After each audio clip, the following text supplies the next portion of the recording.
Hey everyone, Mah-Dry-Bread here. Pokemon Black with only version exclusives was a fun team run. Let's follow that up with a weird solo run. Today's the day that we figure out, would I be able to beat Pokemon Gold with a team of only one Sudowoodo? So Sudowoodo is a single form rock type with crazy stats. It's got awesome attack and defense, but almost no special attack or speed. Physically, we're powerful, but we're probably going to go second most of the run, and we've got a real weakness to water and grass moves. By level up, we get some pretty cool moves like Flail, Gen 2 Low Kick, and Rock Slide. I specified Gen 2 Low Kick because it was just a 50 power flinch move in this game, also it can miss. Really, Flail is the cool move here since not many Pokemon learn it, and we're tanky enough that we might actually get to make some good use of it.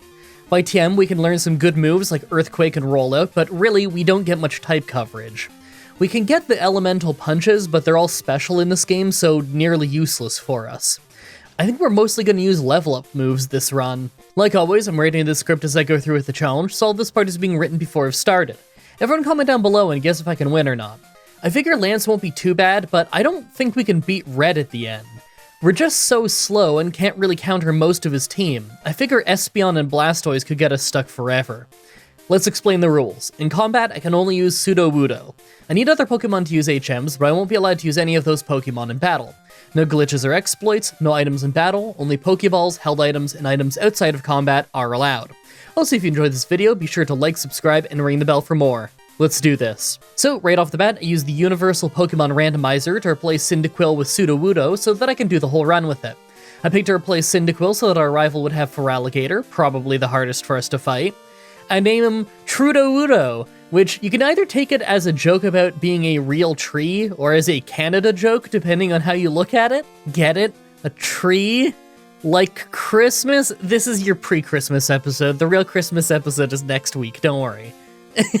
This is your pseudo-Christmas episode, I guess. Alright, so obviously we're way stronger than most of the early game stuff, although we're actually slower than a lot of it too. Being rock-type means most of them can't really hurt us that much, and our crazy high attack means that we often one-shot them. But the fact that we start with Rock Throw and it's got 90 accuracy does mean that we miss sometimes. Normally, that doesn't matter too much, but you know when I think it might matter?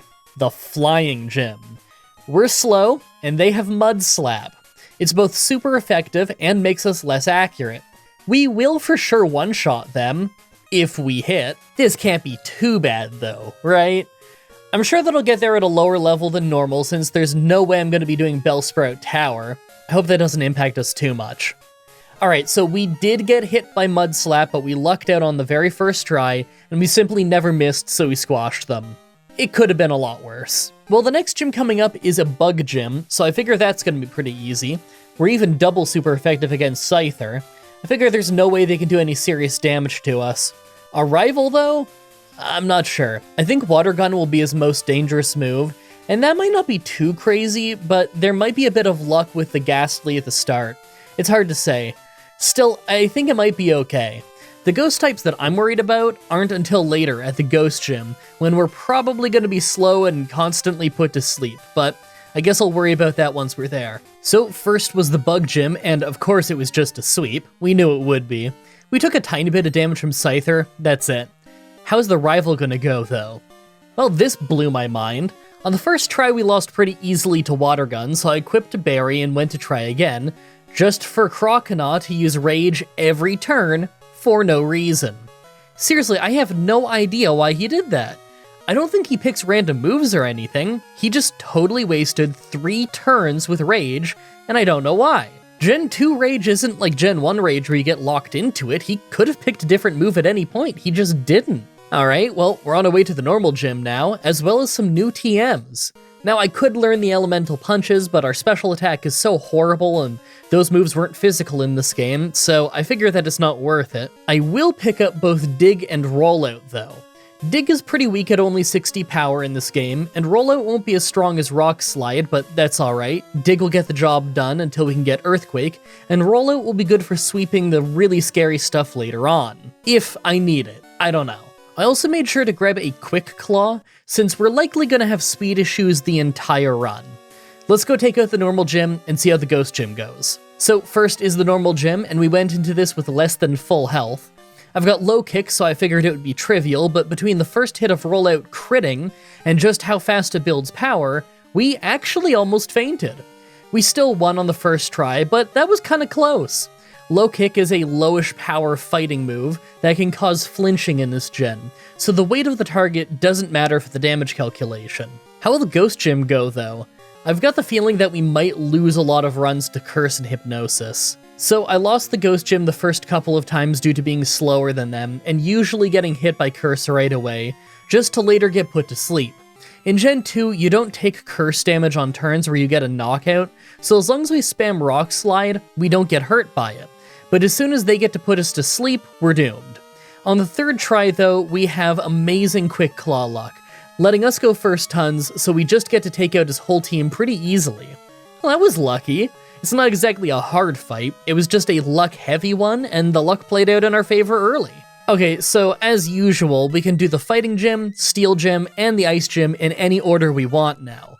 Problem is, we're weak to both Fighting and Steel types. Ice should be easy, we're strong against that, but the Ice Gym is always kind of easy. I think I'm gonna go after the Fighting Gym first because it's the first one that I can reach, even though I think it might give me the most trouble. Then I'll do the Steel Gym after. That might not be too bad with Dig. I'll do the Ice Gym last, unless we get stuck on all the others. We already know that the Ice Gym is gonna be the easiest. So I tried the Fighting Gym a few times, instantly losing every time until I had a good idea. I know, rare. I go get poisoned and wait until I'm at 1 health, full heal, then I try and win with Flail. And it does kinda well, but they're both faster than us, so I need Quick Claw to kick in. I know sometimes Poliwrath uses Lock On or Hypnosis though. I bet if he uses one of those, then we can win. Alright, it took another 12 tries, and Poliwrath used Surf every single time I got to him, but eventually we got Quick Claw to kick in twice, and we won because of that. Man, I'm happy I held on to Flail. That just saved me having to grind. I'm pretty worried about the Steel Gym, though. If we're slower than Magnemites, then we're probably gonna get paralyzed, and that'll make Dig fairly useless. Alright, that's what I thought might happen. We did take out Magnemite easily, but we could hardly hurt Steelix at all, and it was wrecking us with Iron Tail. I doubt buying Fire Punch would save us considering just how horrible our special attack is, so I think I'll have to go get some levels. Well, if we need levels anyway, then I may as well go do the Rocket Hideout in the Ice Gym first. Why not, right? We can get a few levels, pick up some vitamins, and probably totally destroy the Ice Gym with Rock Slide. I don't think the Steel Gym is ever going to be easy, but I figure that maybe in 5 or 6 levels, we could get a win with a flinch or two with Low Kick. Oh yeah, before I forget, you know how I keep talking in the outros about how I want to start streaming my recording sessions for Bethesda challenges? Well, I've been doing that. You can find them on the Live tab on my YouTube channel. So if you ever want to see what it looks like when I'm recording one of those, you can go check that out now. I hope you enjoy. Anyway, the Ice Gym was nearly a sweep. The only one that could take a hit was Piloswine, and he did 2 damage to us, so we were never in danger. You think we can handle the Steel Gym yet, though? Well, this went alright. The first low kick got a flinch, the second one did decent damage, we got hit hard by an Iron Tail, then we dodged the next Iron Tail by going underground. Dig left him with a sliver as his Iron Tail missed, he healed back up, and I kept going for Dig. He missed another Iron Tail, a third one finally hit us to bring us to only 2 health, then we finished him off with one last Dig. Last is a Magnemite, but we outsped him just to take him out with Dig. It was incredibly close, but it's a win. Wow, I thought maybe the rival fight would be hard, but it was super easy. Turns out Feraligatr only has water guns still, so we really didn't get hurt that much. I figure he's gotta have Surf by the final battle though. Maybe I should have made my rival start with a grass type, because at least Bayleaf has Razor Leaf. Well, we're on the road to the Dragon Gym now, and I can't imagine that'll be an easy one. We'll probably be slower than them for quite a while, and that means we're probably gonna end up getting paralyzed. I'd say it's not the end of the world since we could probably one-shot the Dragonairs, but if we're paralyzed, then the Kingdra at the end will probably make short work of us with Surf. Obviously, we don't learn any Dragon moves, so it's not like we have anything super effective to use. We could learn Ice Punch for the Dragonairs, but I'm sure Rock Slide will do more damage anyway. Gen 2 does have a built-in miss chance for effect moves when the AI uses them, so who knows? Maybe it won't be as bad as I think. So it starts great with us outspeeding Dragonair and one-shotting it with Rock Slide. I figure that was the Quick Claw. Second is Kingdra though, and we instantly lose accuracy to Smokescreen before hitting a Rock Slide. We lost 100 health to Surf, then our second Rock Slide hit for a knockout. Hey, at least we didn't miss yet. Third is another Dragonair, and we went first but we missed. Thankfully, he just failed the Thunder Wave. We missed another Rock Slide, he failed another Thunder Wave, then we took it out. When it says it doesn't affect us, that means it's the Gen 2 built-in mischance for effect moves. Also, it looks like we're just faster than them. Last is the final Dragonair, but we hit right away for a one-shot. That was a first try at the Dragon Gym. Hey, all that's left before the Elite Four is the final rival fight. I could actually see it being pretty hard depending on what moves our rival starter has.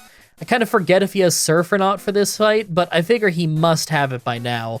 I really don't think that we're ready for the Elite Four yet, but who knows, maybe it won't be so bad?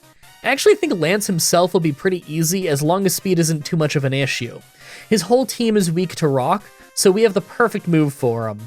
I made sure to pick up Earthquake, then fought our rival. Okay, first up is Sneasel, and we lost 2 stages of defense to Screech before getting a one-shot. Not the best start. Second is Feraligatr, and we ended up flinching him on the first round. Second round, he goes first, but all he uses is Water Gun, so we take him out. Why does he still have Water Gun? Magneton is a one-shot with Earthquake, and next is Haunter, who hits a weak Shadow Ball before getting one shot. Second from last is Kadabra, who let off a Future Sight before getting one shot, and last is Golbat. Right away we got confused and hit ourselves, then we got bit and flinched, Future Sight missed, we flinched again, then we flinched a third time in a row, followed by us hitting ourselves again, and that knocked us out. Okay, that was just legendary bad luck. There's no way that happens twice. Alright, so on the next try, everything goes basically the same. We got hit by Curse from Haunter this time, but it doesn't really matter as long as we get our one-shots. And this time, Quick Claw kicked in, so we Rock Slid Golbat before it could confuse us, giving us an easy win. I can't get over just how unlucky we got on that first try. Now that we're the Elite Four, let's take a look at our stats. Well, I love that we're a low level and still have the kind of attack we often don't have until we're level 70 or higher, but our speed being so low has me a bit worried. Honestly though, we might win without needing to level too much. I figure Will and Bruno could be real problems though. Make your final guesses on if we can win this or not. Let's do this. First is Psychic Trainer Will. Right away we Rock Slid Xatu for a one-shot, and second is Executor, who puts up Reflect after we hit it. That's not good. Thanks to that, it hung on from our next hit with a Sliver and then hit us with Psychic. We finished him off, but that Reflect is going to carry over. Slowbro is next, and obviously we aren't doing much damage, but he's using Curse to boost his defense even more. We flinched him, Reflect faded, then we hit for huge damage and he's still just using Curse. We actually ended up finishing him off, he just never attacked us. Xatu was after that, and he went first, hitting us hard before we one-shot him. Last is Jinx, but our health is low and she's super fast, so we just went down to Psychic. Okay, we could for sure win this in a few tries though. Either I need Executor to not use Reflect, or for Quick Claw to let us go first against Jinx, because she's for sure a one-shot with Rock Slide. Next try, and this time Xatu went first, so we just got hit by Psychic. But Executor didn't use Reflect. He just uses Psychic instead. To be honest, that may have been worse. Slowbro never hits us and goes down easily, but Jinx is out early this time. For some reason, she used Double Slap, hardly doing anything to us, letting us take her down very easily with Rock Slide. Last is Xatu, who brings us to red health before we one-shot him. Hey, it's close, but it's a win. Second is Poison Trainer Koga. Ariados is part bug, so it was a one-shot with Rock Slide. And second is Fortress. Earthquake was doing solid damage as it wasted time with Spikes and Swift, so we took it out pretty easily. Muck is next, but he's just a one-shot with Earthquake, and after that is Venomoth. Rock Slide is a one-shot, but it hit Toxic, so we have a time limit now. Last is Crobat, and he's smart. He spammed Double Team, so we started missing Rock Slides and the Toxic was building up. He used 3 double teams, but thankfully we got a Rock Slide to hit eventually, getting us the win. Third is Fighting Trainer Bruno. Right away we low-kicked Hitmontop, he goes underground with Dig, and we take him out while he's underground with Earthquake. I figured that would happen. Next is Hitmonlee, and our Earthquake gets a one-shot. That's great. I was worried about him. Hitmonchan cheap shots us with a Mach Punch, but our crazy defense paid off as he hardly hurt us and we still got a one-shot. Maybe this will be easy. Onix is of course a one-shot with Earthquake, and last is Machamp. We hit an Earthquake right away for great damage, then he crits us with Cross Chop to knock us out. Alright, that was a fluke, no way it happens twice. Yeah, that's what I thought. Things go the same way as last time, more or less, but this time, instead of critting, he straight up misses the Cross Chop to hand us the win. That's more like it. Fourth is Dark Trainer Karen. Umbreon is first, and Low Kick does solid damage, although Umbreon is kinda tanky. I flinched, but it doesn't matter. We missed the next Low Kick, so he hit a couple of weak feint attacks anyway. I'm just happy it wasn't Sand Attack. We took it out, and next is Vileplume, who wasn't a one-shot, but it also flinched, so I didn't have to worry about any grass moves. We knocked it out right after. Gengar's third, and it outspeeds us and puts a curse on us as we take it out with Earthquake, so we really need one-shots from now on to avoid curse damage. Murkrow outspeeds us and hits a weak feint attack before going down to one Rock Slide, and last is Houndoom, who gets one-shot by Earthquake, no problem. That was great! I'm still so happy that we didn't get hit by Sand Attack at the start, that would have been really bad. Finally, the Pokemon Champion Lance. Water Onix is first, and he makes it rain, so we just land a one-shot with Rock Slide. He should have just gone for an attacking move. Second is Dragonite, who got outsped and one-shot with a Rock Slide. I already feel good about this one. Next is Charizard, who's double weak to Rock, but he's also really fast. He went for Flamethrower, we missed Rock Slide, he got another Flamethrower before we one-shot him. Between the rain and us resisting fire, though, he hardly did any damage at all. Aerodactyl got outsped thanks to our Quick Claw, so we one-shot him, and fifth is another Dragonite. He went first with Blizzard for pretty solid damage before we one-shot him, and last is another Dragonite, who we outspeed and one-shot with Rock Slide. I knew that one would be easy. I'm happy that there weren't any crazy surprises. With that victory, we get in the Hall of Fame and win the run, but you know it's not over yet. Gen 2 has all of Kanto in the post-game, including 8 gym battles and the secret final boss fight with Red. 7 of those 8 gym battles are super easy since they're a lot weaker than the Elite Four, so we're gonna go ahead and skip to the next real challenge, Blue. I don't bother with the leftovers this time since the Quick Claw is a lot more important to us. First up at Blue is the Pidgeot, but it was no problem. We go first and we one-shot it. Rhydon is second, so I go for Earthquake. It's not a one-shot because Rhydon has insane defense, but he just uses Fury Attack, believe it or not. I don't think taking 4 damage is gonna change the fight very much, so it wasn't a big deal. Executor, on the other hand, could be tough. Rock Slide hit hard, and he flinched though, so we took him out on the next hit. Nice!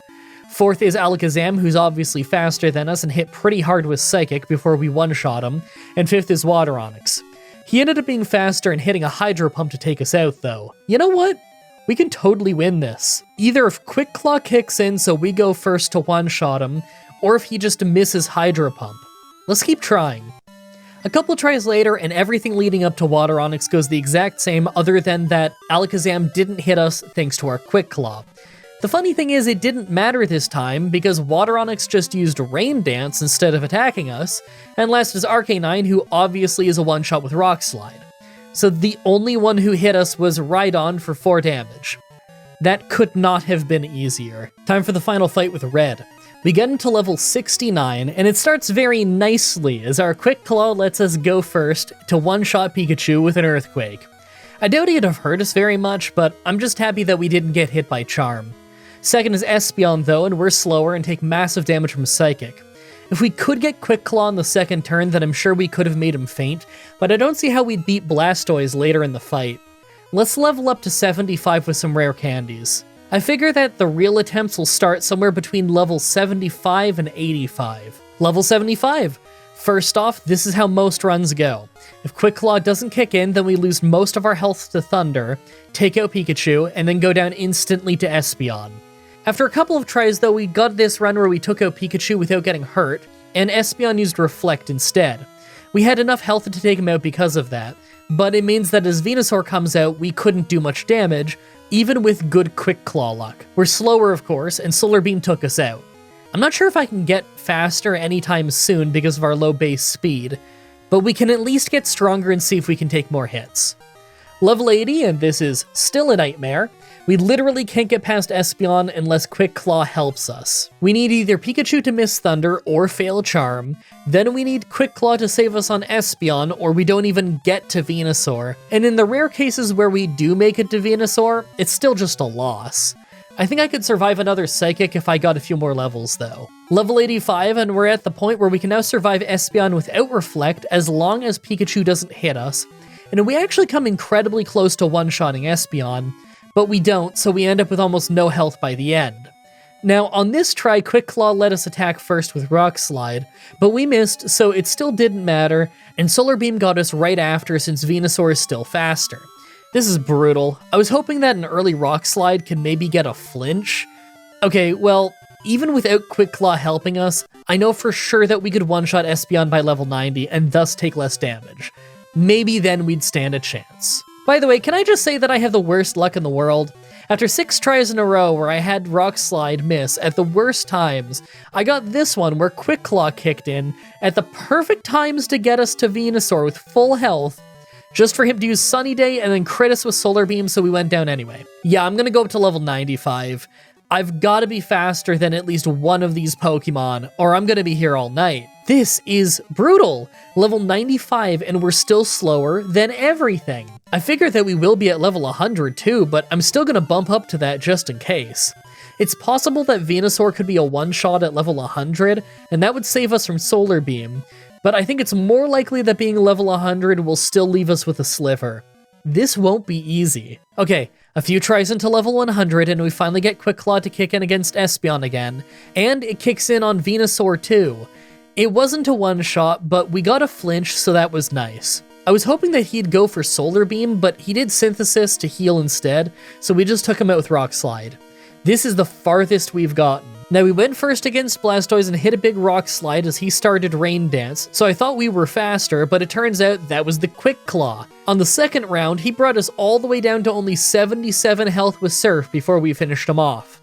Second from last is Snorlax, and we are actually faster than it, and he was just using Amnesia, so we were able to two-shot him with Rock Slide. So although he was super fast, his Flamethrower hardly hurt us. He's double weak to Rock type, so we just one-shot him, finally winning the red fight. Well, that was kind of insane, but I figured it would be. It's a fun Pokemon to use, but that low speed was a real killer. It's crazy just how big of a level difference there was between Blue and Red, but I kind of figured Red would be awful. I just didn't think that we'd be slower than so much of his team even at level 100 until we got there. I really hope you guys liked that run. The next Pokemon challenge should be up next Saturday like usual, but I can't tell you what it'll be. It's your main Christmas present after all, and I can't ruin the surprise. Trust me though, you'll love it. I might even have a little gift between now and then. You guys have been asking for this present for 5 years now. As always, I'm looking at your suggestions in the comments, in the challenge request section of my Discord channel, and on Twitter. Subscribe, ring the bell, stay tuned. Alright, it is the 13th. It is the 13th of December, the day that I'm doing this voiceover and editing this whole challenge all in one day, because I have so much work to do. Where I am right now at the time of doing this voiceover, I am not done the Fallout New Vegas challenge yet. Although I'm like right near the end of the game, and I think I might be ready for it. I don't know. I'm right before the battle for Hoover Dam, so there's a chance I might go in there and I'm not ready for it and I gotta back out and do something else first. Who knows? But maybe it'll go okay. I don't know. I'm gonna be working on that a whole lot tomorrow. Today is all about editing this video in time, and then I've got to get on editing next week's video, because I got to do the voiceover for that still, and then I got to do the whole edit for that. And I've got so much work to do to get all this stuff out in December, but I'm gonna do it, and I'm gonna get it all out on time. Whew, that means that next week I'm gonna have to, today and tomorrow, and I guess the day after, because I haven't taken a day off in like a month now, so I guess I'm just working through my day off again. I'm gonna get the Fallout New Vegas run done, and then I can edit both your Christmas present and your other Christmas present, which is the Fallout New Vegas run is the other Christmas present. There's the secret really big one. I don't want to give it away, even in the outro. I gotta edit both of those in the same week, while also working on the challenge run for after that. Whew, next week is gonna be real busy. All right. Thank you everybody so much for watching, and until next time, have a nice day.